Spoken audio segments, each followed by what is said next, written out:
This just in a forgotten game from 2003 gets reviewed by an underrated nobody.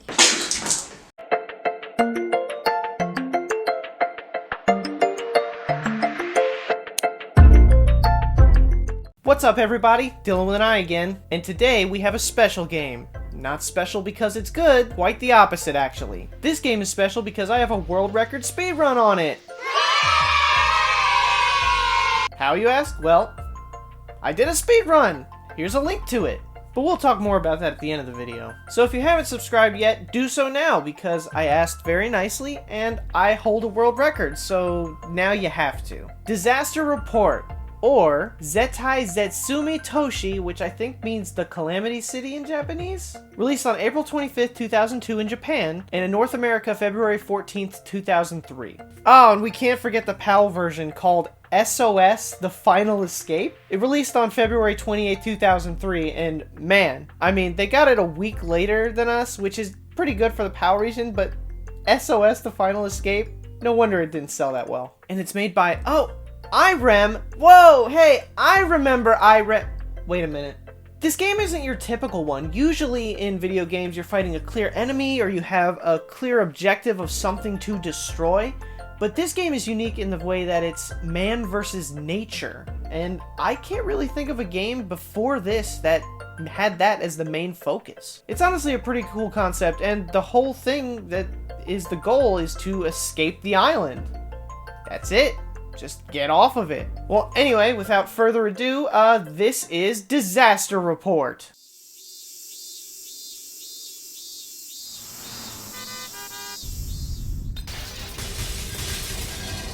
Watch out! No!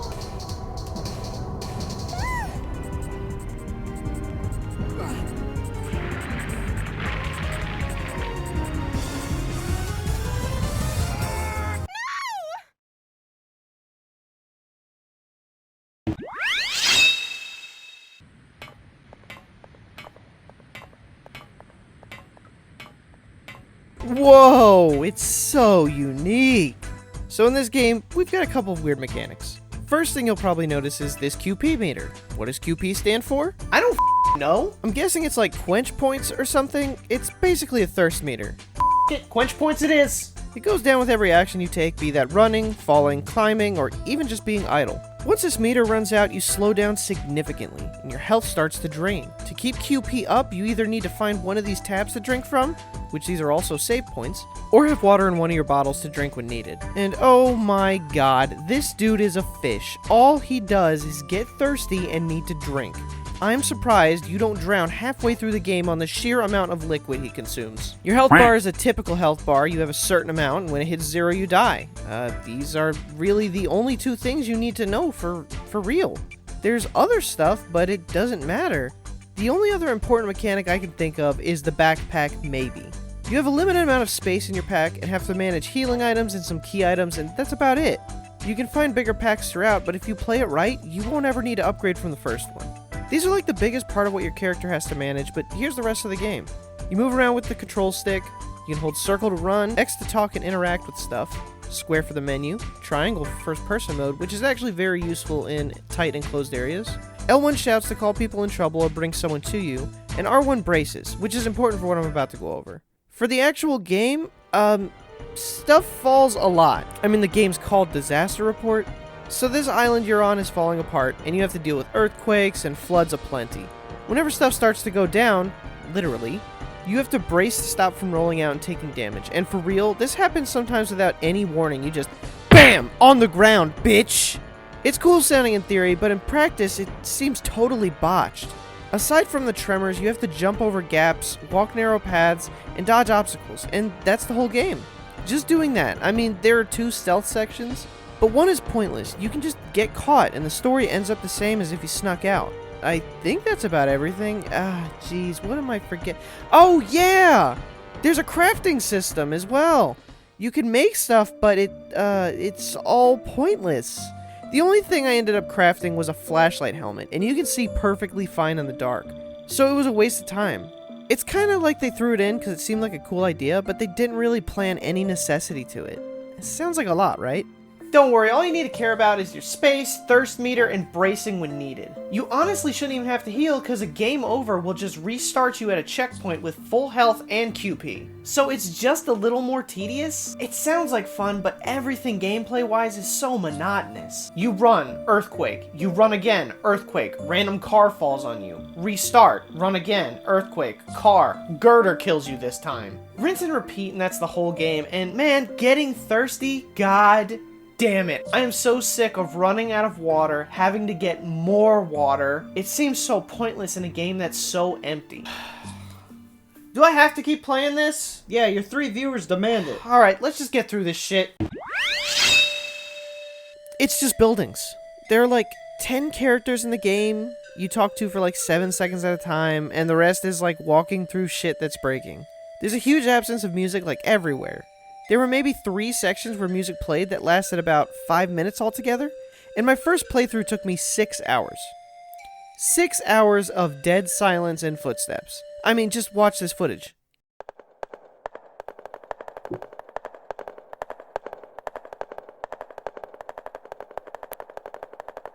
Immersive gameplay. And compare it to one of the parts that actually had music.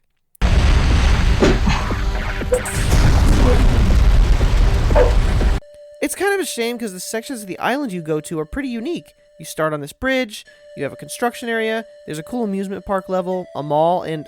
oh wait, that's it. The rest is like the same shit with different paint. Buildings, buildings, buildings. Stuff falling, some guy's Yeezys in the park, and that's it. It's crap, and everything is so bland. I know they're probably going for this empty, you're alone, there's nobody around you feeling, but they take it so far that it goes from being an I'm alone, there's no one here to help me, to there's nothing here. This game is empty, there's nothing to do, there's almost no one to talk to. So the gameplay sucks, the content lacks. Is there anything here that's the least bit interesting? No!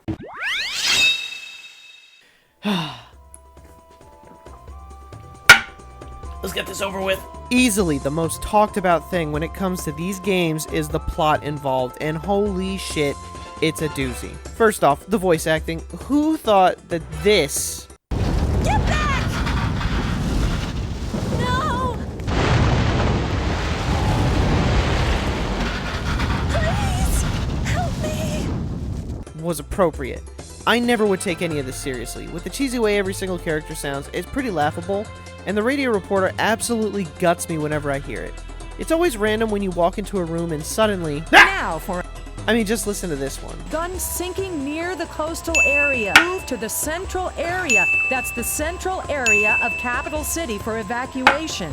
We repeat, Stiver Island is severely breaking apart due to the earthquake and has begun sinking near the coastal areas. Citizens remaining on the island are advised to move to the central area of Capital City for evacuation. As shitty as the voice acting is, it's gotten to a point where it's kind of endearing. It's really funny to hear everyone talk. I'm not sure if them being serious would have been any better, but I gotta say, I enjoy it for what it is. Oh yeah, the story. Sorry, forgot about that. I got a little sidetracked. It starts in June 2005. You're going to your first day as an editor on this man-made island. Your name is Keith Helm. You're going to Stiver Island for the first time ever when suddenly, an earthquake. You get knocked out and wake up to destruction all around the bridge you're on. It's falling fast and you gotta get out of there. As you progress, you meet Karen, who is stuck on this train that's about to fall off the bridge, and you gotta save her. And remember this part, because you definitely won't have to save this character a lot. Eat your heart out, Uncharted. After you realize this game has more moaning than your favorite hentai, you both proceed onward to try and escape. So a bunch of crap happens, you meet this fat guy who's apparently a nobody, and then bump into, hey, a somebody. This is Greg, he's a reporter. Do I care? No! And here's another great character building moment for Karen. After you help this bastard by doing his dirty work to get through the construction area, you get to this building. Nothing happens here, but I have to mention this scene. So you meet these two old people who tell you some plot about the island, and it's like a 1-minute cutscene, then you leave, and this gem happens.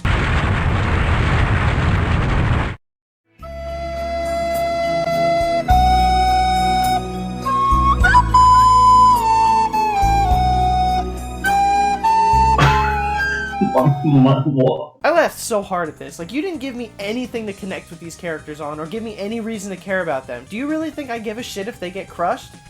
Surprise, I don't. Save Karen again, move forward. Now we get to the choice part of the game. Here you can choose to go with Karen, no thanks, or Greg. Choosing either changes the areas you visit as well as your female companion. The Karen route sucks. This chick is going to get her dog. Like, for real, bitch, your dog is dead. Oh, shit! Should you choose Karen, you go on a mission to save her dog and then just progress usual. But if you choose to go the other way, you meet Misty from Pokemon. She's stuck in an amusement park being crushed by the roller coaster cart. After you save her, she informs you her brother is missing. And now you gotta help her find her brother. Jeez, this guy can't get a break from finding people he doesn't give a about. Play through this section and you can talk to Greg's cousin and meet some cops. Woo! Now here's where the writing starts to shine. You talk to these two cops who are super helpful and normal, and then... Can I get on? Or no? Listen, I'm asking if I... Officer Eric! Left field. Did not see that coming. Like, this dude shows no real signs of distress other than saying he hopes his family is alright once, and then straight up tries to kill some innocent people. Now, regardless of what path you chose, you will end up in the place you were supposed to work. The only change is what girl you are with, and you meet William, your boss, who makes you steal a file from a construction building.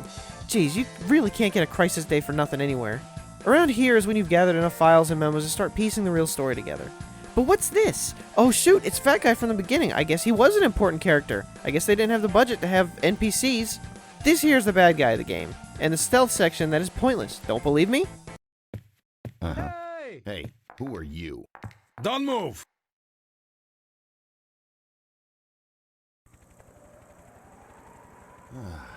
What do you want to... See? For some reason the town crier is on fire and you have to go in and crawl out. Wait a minute, so they waited for us to get up here to crawl out of the fire? Are you guys stupid? So the bad guy Albert is destroying the island for, well, to this day, I have no clue why. You get to the park part and have to carry Fat Ass here and get him on this boat and he go bye-bye. But when the boat comes back to get you... Oh no, don't tell me.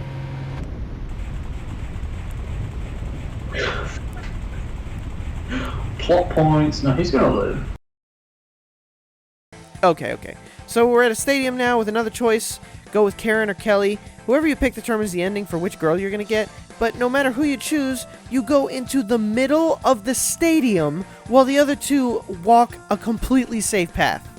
Sounds plausible. You get separated and then chased by a helicopter. What? The goons employed by Albert who notice your face from the office earlier just fire off rockets and chase you into a mall, where now you have to run from these two pricks without getting caught.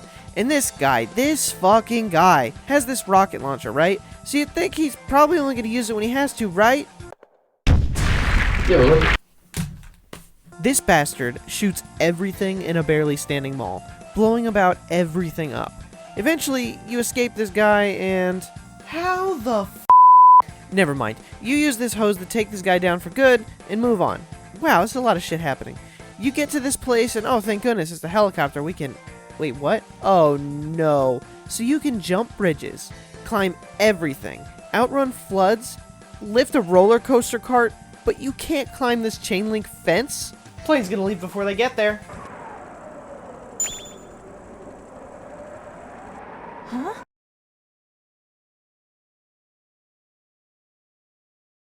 Call it. Now progress and meet another character, Terry, Karen's uncle and designer of the island. And oh, hey, look, Greg's here. So by this point, you can piece together, Terry built the island, but now he and the fat guy Albert are now sabotaging the island as a ploy against the government. Okay. I mean, I hate the government too, but what? Sinking a island, my guy? He says the government's loose regulations caused the death of his family, and I mean, okay, fair, I guess, your government doesn't care about you. But Mr. Personality here reveals with his trusty tape recorder that the other guy is a phony, who is actually the mastermind behind killing his family for reasons? So, fuck this guy, right? Just leave his ass. Now it's time for Boat Chase! Hey man, have you seen Boat Chase? Yeah, I love that one. Well, have you seen the sequel yet? Building Flood! Get to the top and... Oh, shoot, it's the sniper dude again. I swear to God, bitch, I will kill you myself. Oh, no. Sniper dude falls into the ocean and... Okay, creds to this guy. He is submerged and still shooting. Please tell me it's over. God Okay, so final plot point here. Terry calls out Albert. They straight up just shoot each other. Terry knocks Albert off the building, with them both presumably dying, and the bad guy's helicopter just pisses off, like, not even gonna check on him, just, see ya! And finally, a rescue chopper drops a fucking ladder for you to escape, and that is game. Goddamn. That was crazy. Easily the best thing about this game is the ludicrous change in events. From one being your character always being in the absolute worst situation he can, like missing every single chance to escape, to this guy chasing you through the mall with a rocket launcher. It's absolutely bonkers, and this guy wants to sink the island for almost no reason. This guy wants revenge against the government? And meanwhile, Keith is just like, why am I here? So this island is made of some honeycomb design, and it's hollow in the middle, so they're having water go into it so the island will slowly sink, and that's the main thing. That's what they're doing to make the island sink. That's crazy. If there's anything redeemable about this game, it's the sheer fact that everything is so insane that's happening. Yep, we have collectibles. It's just one, mind you, but it's here.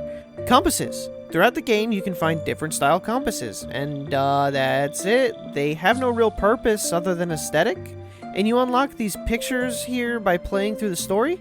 So, fun fact, in Japan, the characters had black hair, but to westernize it, they changed the hair to blonde and gave everyone white people names. And you can see that in these pictures. See? They all have their original black hair. One other thing that seems to be special is if you go to Karen's route to save her dog, and get here before you hit 2 hours and 30 minutes in-game time, then you get to access this room. Get a special compass and a bunch of medkits. Kinda cool. Otherwise, that's really it. It's just kind of something to do. I guess I should mention that there's an end rank screen, but you get nothing for it. Like, you get A through E, and nothing happens when you get an A. So I don't know why it's there.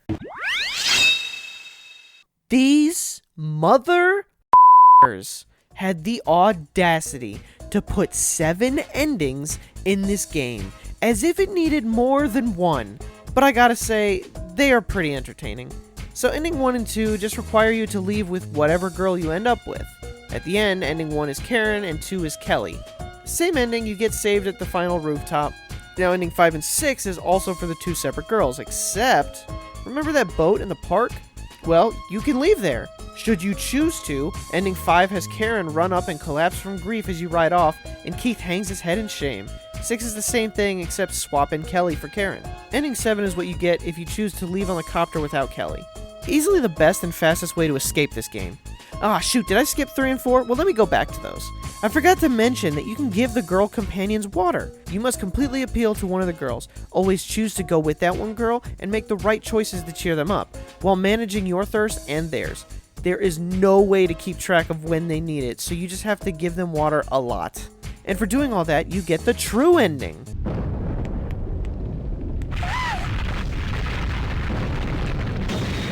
Karen!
That's right, the true ending is that you die! And the only difference is swapping the girls. What a dumb way to end the game, and to reward the player for going above and beyond. If you actually end up playing this game, the only endings that are worth it are 7, either 5 or 6, one of them, whichever girl you have with you at the time, and one of the regular endings.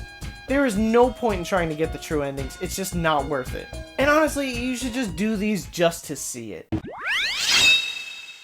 I want to love it because of how unique and interesting the story and the gameplay was, but everything in between holds it back. The game is so repetitive, there's barely any reason to finish what you're doing. The endings are not worth the full playthrough, the characters are bland, boring, forgettable, and when they die, you don't even care. There's no music in the back. I mean, they have this story that has a comedic, serious tone, but it's the only thing in this game. There's nothing else holding that up. And that's why I'm gonna have to give this a rating of... Stinky! It's so bad, it's barely worth one playthrough. The only saving grace are those few and far between moments where the story gets absolutely insane. Other than that, guys, this has been a disaster review. Hey guys, thanks for watching this far. Now about that speedrun, I was actually streaming in one of the Discords I'm in, and my buddy RG was watching me play, and I made some joke about like looking up a speedrun. So he did, and he found out that only 2 endings were claimed for speedrun world records, and the other 5 had no claims to them. So I did the logical thing and did a speedrun of ending 6, and I took the world record. Woo! Ending 6 is like the second easiest one to get, and that's how I got my speedrun world record. But it's super beatable, so maybe someone can take my crown from me, but please don't. It's a shame this game wasn't any good. With all the cool stuff that seemed to be in it and how interesting it could be, I really wanted it to be better, but they just didn't incorporate them well enough. Maybe the sequels are better. We will find out eventually, I guess. You guys like what you saw? Leave a like. Want to see more? Subscribe. Let me know what your favorite moment in the game was that you saw. But I gotta head out and go find more unclaimed world records. So, I'll see you guys later. Bye-bye!